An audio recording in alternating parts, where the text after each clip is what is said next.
Hello বন্ধুরা, কেমন আছো সবাই? আচ্ছা বন্ধুরা, তোমরা কি ভাবতে পারো যদি একজন মানুষ তার মস্তিষ্কের 100% ব্যবহার করতে পারত, তাহলে কি কি ঘটতে পারত?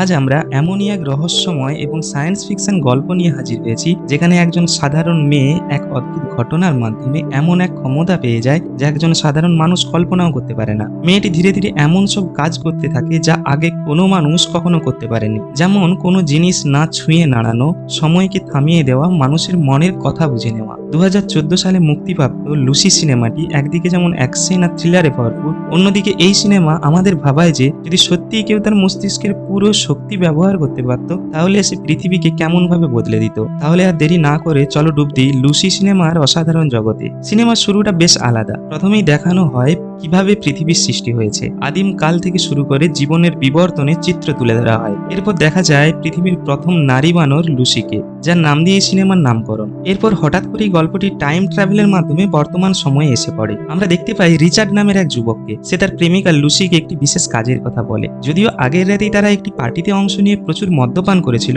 তাই লুসি তখনও পুরোপুরি সুস্থ স্বাভাবিক ছিল না। রিচার্ড তখন লুসিকে বারবার বলতে থাকে একটি সুটকেস মিস্টার জ্যাংয়ের কাছে পৌঁছে দিতে। এমনকি সে এও বলে যে তার বদলে সে লুসিকে $1000 দেবে। লুসি তখন এটা ভাবতে থাকে যে এই সামান্য কাজটা তো রিচার্ড নিজেই করতে পারে, তাই সে অনবরত না করতে থাকে। কিন্তু রিচার্ড তখন হঠাৎ রেগে গিয়ে লুসির হাতে জোর করে সেই সুটকেসটি হাতকড়া দিয়ে বেঁধে দেয়, যাতে সে আর পিছিয়ে আসতে না পারে। তাই বাধ্য হয়ে লুসি সুটকেসটি মিস্টার জ্যাংয়ের কাছে নিয়ে যেতে রাজি হয়। রিসেপশনে এসে লুসি মিস্টার জ্যাংয়ের সম্পর্কে জানতে চায়। সেখানে বসে থাকা এক চাইনিজ কর্মচারী মিস্টার জ্যাংয়ের সঙ্গে যোগাযোগ করার জন্য ফোন করে। কিছুক্ষণ অপেক্ষার পরেই হঠাৎ করে পরিস্থিতি পুরোপুরি পাল্টে যায়। একদল গুন্ডা আচমকা হাজির হয়ে যায় এবং লুসির চোখের সামনে রিচার্ডকে গুলি করে ঝাঁঝরা করে দেয়। রিচার্ডের দেহ মেঝেতে লুটিয়ে পড়ে। লুসি তখন প্রচন্ড ভয় পেয়ে যায়। কিছু বুঝে ওঠার আগেই তাকে জোর করে তুলে নিয়ে যাওয়া হয় মিস্টার জ্যাংয়ের সামনে। লুসি যখন মিস্টার জ্যাংয়ের রুমে প্রবেশ করে, তখন মিস্টার জ্যাং নিজের হাতে এক ব্যক্তিকে নির্মমভাবে হত্যা করছিল। তার দেহরক্ষীরা একদিকে সেই লাশ সরাচ্ছিল এবং অন্যদিকে হাতে শ্যাম্পেন ঢেলে মিস্টার জ্যাংয়ের রক্তমাখা হাত ধুইয়ে দিচ্ছিল। এই ভয়ঙ্কর দৃশ্য দেখে লুসি খুব ভয় পেয়ে যায়। চোখে মুখে আতঙ্ক ছেয়ে যায়। সে কাঁপতে কাঁপতে হাত জোর করে মিস্টার জ্যাংয়ের সামনে কাকুতি মিনতি করতে থাকে তাকে ছেড়ে দেওয়ার জন্য।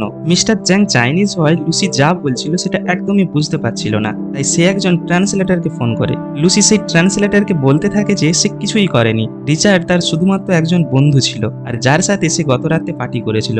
এর বেশি সে কিছুই জানে না। এমনকি এখানে কি হচ্ছে সেটাও সে বুঝতে পারছে না। রিচার্ড শুধু তাকে একটি সুটকেস দিয়েছিল এবং বলেছিল সুটকেসটি মিস্টার জ্যাংকে দিয়ে দিতে। এই বলেই লুসি বারবার তাকে ছেড়ে দেওয়ার জন্য অনুরোধ করতে থাকে। মিস্টার জ্যাং একজন বড় মাফিয়া হওয়ায় তার দ্বারা সবকিছু করা সম্ভব ছিল। সে তার গুরুত্বপূর্ণ কিছু জিনিস একটি সুটকেসে লুকিয়ে রাখত।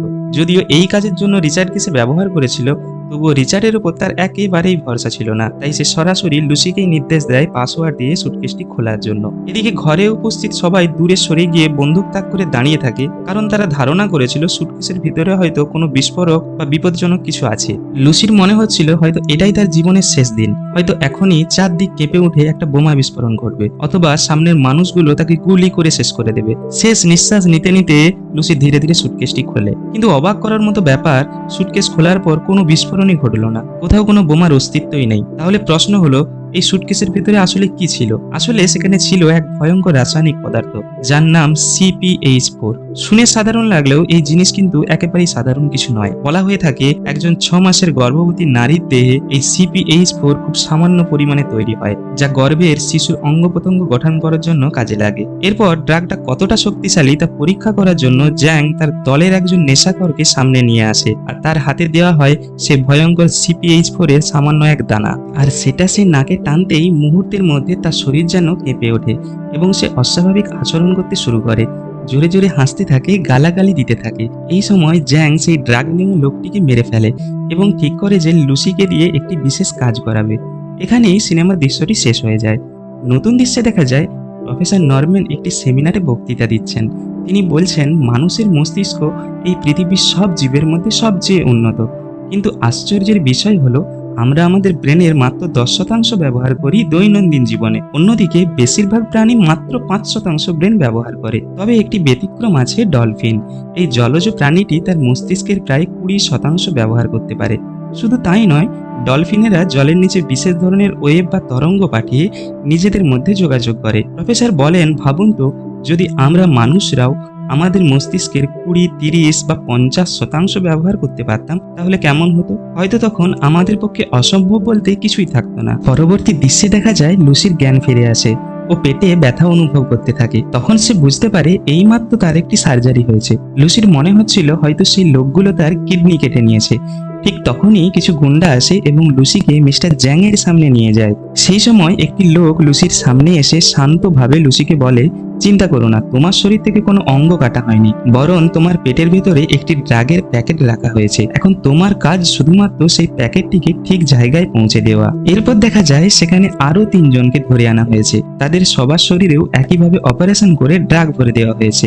এরপর মিস্টার জ্যাং সবার সামনে এসে সবাইকে বলে, এই কাজটা ঠিকমতো করলে তোমাদের অনেক টাকা দেওয়া হবে। কিন্তু লুসি এই কাজটা একদমই করতে চায় না, কিন্তু তবুও প্রাণ বাঁচাতে বাধ্য হয়েই সে রাজি হয়ে যায়। এরপর সবাইকে সবার পাসপোর্ট দেওয়া হয় এবং কাউকে রোম, কাউকে প্যারিস, কাউকে বার্লিন পাঠানো হয় এই ড্রাগ ডেলিভারির জন্য।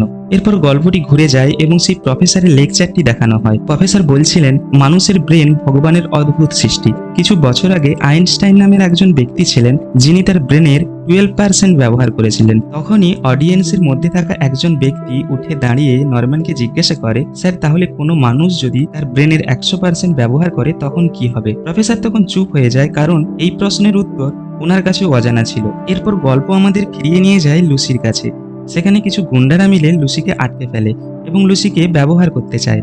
লুসি তাদের বিরুদ্ধে লড়াই করতে চাইলেও হাত পা বাঁধা থাকার কারণে চাইনিজ গুন্ডারা লুসিকে প্রচুর মারধর করে এবং জোরে জোরে পেটে লাথি মারতে থাকে। এই লাথির ফলে লুসির পেটের ভেতরে থাকা CPH4 নামের সেই বিপজ্জনক ড্রাগের থলি ফেটে যায়। পেটের ভেতরে এই CPH4 ড্রাগের প্যাকেট ফেটে গিয়ে তার রক্তে মিশতে থাকে এবং লুসির শরীরে অস্বাভাবিক বদল আসতে থাকে। লুসি সম্পূর্ণ বাতাসে ভাসতে থাকে ও লুসির নিজের শরীরের প্রতি কোনো কন্ট্রোল থাকে না। তখনই হঠাৎ করে সিনেমাটিতে সেই প্রফেসরকে দেখানো হয় যিনি বলছিলেন মানুষ তার ব্রেনের মাত্র 10% ব্যবহার করে, কিন্তু যদি কেউ 20% পর্যন্ত ব্যবহার করতে পারে তাহলে সে নিজের শরীর পুরোপুরি নিয়ন্ত্রণ করতে পারবে। তখন তার আর খিদে, তৃষ্ণা বা ব্যথা লাগবে না। এই দৃশ্যের পর আবার কাহিনী ফিরে আসে লুসির কাছে।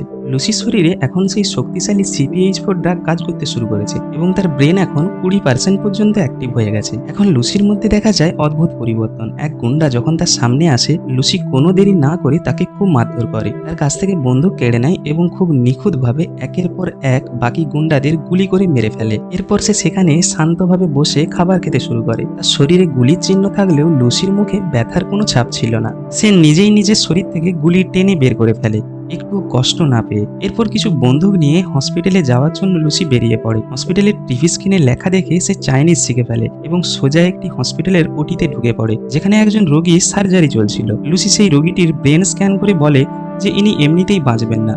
এই বলে লুসি গুলি করে সে পেশেন্টটিকে মেরে ফেলে এবং পেশেন্টকে সরিয়ে ডক্টরকে বলে যে তার পেটে একটি থলি আছে, সেটাকে সার্জারি করে কেটে বার করতে হবে। এই সময় ডক্টর তার অপারেশন করার জন্য তাকে অবশ করার কথা বললে লুসি বলে যে সেটার কোনো দরকার নেই।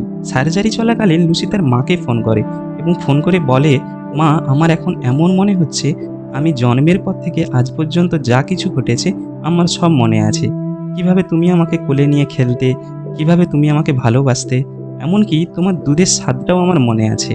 লুসি কিছুই বুঝতে পারছিল না যে তার সাথে কি হচ্ছে, সে কি করে এমন সব কিছু মনে করতে পারছে। তখন সার্জারি করে ডাক্তার তার পেটের ভেতর থেকে সে ড্রাগের প্যাকেট বের করে, যেটা ইতিমধ্যে অর্ধেক খালি ছিল। এবারে ড্রাগগুলো নিয়ে লুসি পৌঁছে যায় মিস্টার জ্যাংয়ের কাছে। সেখানে তার সমস্ত গুন্ডাদের নির্মমভাবে হত্যা করে এবং মিস্টার জ্যাংকে জিজ্ঞাসা করে বাকি ড্রাগগুলো কোথায় আছে।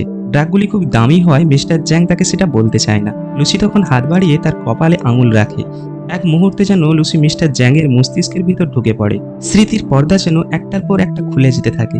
ফ্লাইট নাম্বার, লোকেশন, নাম, পাসপোর্ট, ফটো, সব তথ্য স্পষ্ট হয়ে যায় লুসির চোখে। 3 জন পাচারকারী, তাদের একজন বার্লিনে, একজন রোমে, আরেকজন প্যারিসে। এইভাবে লুসি জ্যাংয়ের মাথা থেকে সব তথ্য নিয়ে ফেলে। কিন্তু সেই 3 জনের কাছে পৌঁছানোর আগে লুসির শরীরে যা যা পরিবর্তন হচ্ছে সেই সব বোঝার জন্য লুসি তার একটি বন্ধুর বাড়িতে যায়। সেখানে সেই বন্ধুর ল্যাপটপে হিউম্যান ব্রেন ও নিউরোসায়েন্স সম্পর্কিত যত রকমের আর্টিকেল, গবেষণা ও তথ্য আছে লুসি সব পড়তে থাকে। এমন সময় লুসি প্রফেসর নরম্যানের কথা জানতে পারে এবং সাথে সাথেই নরম্যানকে কন্ট্যাক্ট করে এবং তার সঙ্গে দেখা করার সিদ্ধান্ত নেয়। প্রথমে মিস্টার নরম্যান কিছু বুঝতে পারছিলেন না, তার মনে হচ্ছিল যে কেউ হয়তো তার সাথে মজা করছে। তখন লুসি মিস্টার নরম্যানের ঘরের প্রতিটি ইলেকট্রনিক ডিভাইসকে কন্ট্রোল করতে থাকে এবং প্রফেসরকে জানায়, এখন আমি আমার ব্রেনের 20% ব্যবহার করছি। আমি বুঝতে পারছি না যে আমার সাথে কি হচ্ছে আর আমার এখন কি করা উচিত। প্রফেসর নরম্যান লুসিকে বলেন, প্রত্যেক জীবেরই উচিত তার জ্ঞান অন্যদের সঙ্গে ভাগ করে নেওয়া। এই কথা শুনে লুসি উত্তর দেয়, 3 দিন পর প্যারিসে আপনার সঙ্গে দেখা করব। আপনি সেখানে সেরা বিজ্ঞানী ও গবেষকদের ডেকে আনুন। আমি আমার জ্ঞান সবার সঙ্গে ভাগ করে নেব। এরপর লুসি চীন থেকে প্যারিসে যাওয়ার সিদ্ধান্ত নেয়, কিন্তু মিডিয়ায় তার খবর ছড়িয়ে পড়ায় তাকে চেহারা বদল করতে হয়। এরপর সে ফোন করে ফরাসি পুলিশ ইন্সপেক্টর রিওকে। রিও তার পরিচয় জানতে চায়, কিন্তু লুসি পরিচয় না দিয়ে বার্লিন, রোম ও প্যারিসগামী 3 পাচারকারীর ছবি পাঠিয়ে বলে, এদের পেটে CPH4 আছে, যত তাড়াতাড়ি সম্ভব এদের ধরে ফেলুন। ইন্সপেক্টর রিও আর সময় নষ্ট না করে সঙ্গে সঙ্গে নির্দেশ দেন বিমানবন্দরে নজরদারি বাড়াতে। এয়ারপোর্টে চেকিং এর সময় পুলিশ ওই 3 জনকে শনাক্ত করে এবং সফলভাবে গ্রেপ্তার করে। এতক্ষণে লুসির মস্তিষ্কের ক্ষমতা 20% থেকে বেড়ে 30% হয়ে গেছে। সে প্লেনের মধ্যে বসে দুটো ল্যাপটপকে একসাথে চালাতে থাকে। প্রফেসরের কথা অনুযায়ী যে ব্যক্তি তার ব্রেনের 30% ব্যবহার করতে পারবে, সে নিজের শরীরের সাথে সাথে অন্য শরীরের উপরও কন্ট্রোল করতে পারবে, এমনকি কোনো বস্তুর উপরও কন্ট্রোল করতে পারবে। এই সময় সিনেমায় দেখা যায় লুসির আঙুলগুলো ধীরে ধীরে আলাদা হয়ে যাচ্ছে। সে তাড়াতাড়ি বিমানের ওয়াশরুমে যায়। তখন তার চোখ সহ শরীরের নানা অংশ হাওয়ায় মিলিয়ে যেতে থাকে। ভীষণ ভয় পেয়ে সে নিজের কাছে থাকা ড্রাগসের অর্ধেক খেয়ে ফেলে। তারপর বাকি অর্ধেকটাও খাওয়ার সঙ্গে সঙ্গে তার ব্রেন 50% কাজ করা শুরু করে। এই অবস্থায় লুসি প্যারিসের একটি হাসপাতালে পৌঁছায়। সেখানে সে নিজেই নিজেকে সুস্থ করে তোলে। সেন্সে ফিরে আসার পর লুসির প্রধান কাজ ছিল সেই 3 জন পাচারকারীকে খুঁজে বের করা। এদিকে ইন্সপেক্টর হাসপাতালে এসে লুসির ব্যাপারে জানতে চায়। লুসি অন্যের উপর কন্ট্রোল করার ক্ষমতা অর্জন করেছিল বলে ইন্সপেক্টর কিচ্ছু করতে পারে না ও লুসিকে নিয়ে সে এই 3 জনকে খুঁজতে বের হয়ে যায়। লুসি এবং ইন্সপেক্টর সেই 3 জন পাচারকারীকে খুঁজতে বেরোলে রাস্তায় জ্যাং তাদের দেখে নেয় এবং বুঝতে পারে যে লুসি ড্রাগের কথাটা পুলিশকে বলে দিয়েছে। তাই জ্যাং তাদের মেরে ফেলার প্ল্যান করে। জ্যাং তখন লুসিকে শেষ করে দেওয়ার জন্য গুপ্তচরদের সঙ্গে ষড়যন্ত্র করছিল এবং নিজের লোকজনদের সঙ্গে ফোনে কথা বলছিল। কিন্তু লুসি তখন এতটাই ক্ষমতাবান হয়ে গিয়েছিল যে সে ফোনের রেডিয়েশন দেখতে এবং শুনতে পাচ্ছিল, এমনকি ইন্সপেক্টর রিওকেও সেই কথা শোনাতে পারছিল। এরপর গুন্ডাদের হাত থেকে বাঁচার জন্য লুসি নিজেই গাড়ির স্টিয়ারিং ধরে ফেলে। অবাক করার মতো ব্যাপার হলো যে যেখানে লুসি কখনো গাড়ি চালায়নি, সেখানে এখন সে রাস্তায় দুর্ধর্ষ গতিতে গাড়ি চালাতে পারছিল। তার ক্ষমতা এতটাই বেড়ে গিয়েছিল। এর পরের দৃশ্যে আমরা দেখতে পাই হসপিটালে সেই 3 জন অপরাধীর পেট থেকে অস্ত্রোপচার করে ড্রাগটি বের করা হচ্ছে। লুসি তখন হসপিটালে পৌঁছায়। এর মধ্যে কিছু গুন্ডা সেখানে ঢুকে পড়লেও তারা কিছুই করতে পারে না, কারণ লুসি তখন নিজের মানসিক শক্তি দিয়ে আশেপাশের জিনিসগুলো নিয়ন্ত্রণ করতে পারছিল। অর্থাৎ সে তখন অবজেক্ট ম্যানিপুলেশনের ক্ষমতা অর্জন করেছিল। এরপর লুসি সব ড্রাগ নিয়ে চলে যায় প্রফেসর নরম্যানের কাছে। সে চায় তার জ্ঞান সবার সঙ্গে ভাগ করে দিতে। লুসি তখন প্রফেসরকে বোঝায় কিভাবে তার ব্রেন 20% থেকে 50% পর্যন্ত কাজ করতে শুরু করেছে, আর তার ফলে সে জিনিসপত্র নাড়াচাড়া করতে পারছে, মানুষকে কন্ট্রোল করতে পারছে, এমনকি সময় পর্যন্ত অনুভব করতে পারছে। লুসি বলে সে বাকি ড্রাগগুলো সে তার নিজের শরীরে নিতে চায়, যাতে তার ব্রেন পুরো 100% কাজ করতে পারে। ডাক্তাররা তখন লুসির শরীরে ওই ড্রাগটি ঢোকাতে শুরু করে। এদিকে লুসি ধীরে ধীরে আরো শক্তিশালী হতে থাকে।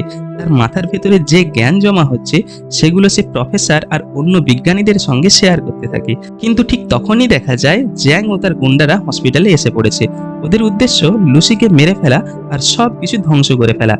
পুলিশ আর জ্যাংয়ের লোকেদের মধ্যে তখন ভয়ঙ্কর লড়াই শুরু হয়। চারিদিকে গুলি, চিৎকার সব মিলিয়ে এক ভয়াবহ পরিস্থিতি তৈরি হয়। এই সময় লুসির ব্রেন 70% পর্যন্ত কাজ করতে শুরু করে। সে তখন চারপাশের সব ইলেকট্রনিক জিনিস নিয়ন্ত্রণ করতে পারছিল, যেমন কম্পিউটার, আলো, মেশিন, সবকিছু। ঘরটা ধীরে ধীরে সাদা হয়ে যায়। মনে হচ্ছিল যেন লুসি এখন আর মানুষ নেই, সে এক অসাধারণ শক্তিতে রূপ নিয়েছে। তুমুল লড়াই আর গুলির মধ্যে হঠাৎ জ্যাং একটা বিশাল শক্তিশালী গান নিয়ে সোজা লুসির দিকে গুলি ছুড়ে মারে। আপনাদের কি মনে হয় লুসি মরে গেল? না, এই গুলির আঘাত লুসিকে মেরে ফেলতে পারেনি, বরং এই মুহূর্তে সে টাইম ট্রাভেলে প্রবেশ করে ফেলে। লুসি তখন সময়ের সীমানা পেরিয়ে যেতে থাকে, একবার প্রাচীন যুগে, আবার কখনো ভবিষ্যতের দিকে। সে দেখতে পায় মানুষের শুরু কোথা থেকে হয়েছিল, কিভাবে মানুষ একসময় গুহায় বাস করত, আগুন আবিষ্কার করেছিল, ধীরে ধীরে প্রযুক্তির ব্যবহার শিখে সভ্যতা গড়ে তুলেছিল। লুসি শুধু হাত ঘুরিয়ে ঘুরিয়ে সময়ের মাঝে ভ্রমণ করতে থাকে, এমনকি সে ডাইনোসরের যুগেও চলে যায়। এরপর সে এমন একটা মুহূর্তে পৌঁছায় যেখানে প্রথম মানবীর অস্তিত্ব ছিল মাদার লুসি। দুই লুসি একে অপরের দিকে তাকিয়ে থাকে। এরপর দেখা যায় লুসি পৃথিবী ছেড়ে মহাকাশের বাইরে চলে যায়। সে দেখে মিল্কি ওয়ে ছায়াপথ। আর বুঝতে পারে এই মহাবিশ্বের, এই পৃথিবীর সৃষ্টির রহস্য। দেখা যায় লুসি একটা চেয়ারে বসে ধীরে ধীরে তার ব্রেনের ক্ষমতা 100% পর্যন্ত নিয়ে যাচ্ছে। ঠিক সেই সময় পেছন থেকে জ্যাং বন্দুক নিয়ে তার দিকে এগিয়ে আসে। শেষ দৃশ্যে দেখা যায় লুসির শরীর ধীরে ধীরে কালো হতে হতে বাতাসে মিলিয়ে যাচ্ছে। সে তার মস্তিষ্কের 100% ক্যাপাবিলিটি আনলক করে, তারপর হঠাৎ করেই অদৃশ্য হয়ে যায়।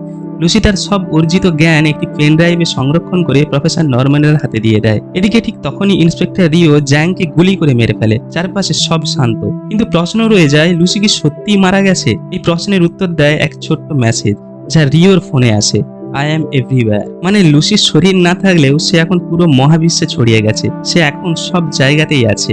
এভাবেই শেষ হয় লুসি সিনেমা। আপনাদের কেমন লাগলো এই সিনেমার এক্সপ্লেনেশন নিচে কমেন্টে জানাতে ভুলবেন না।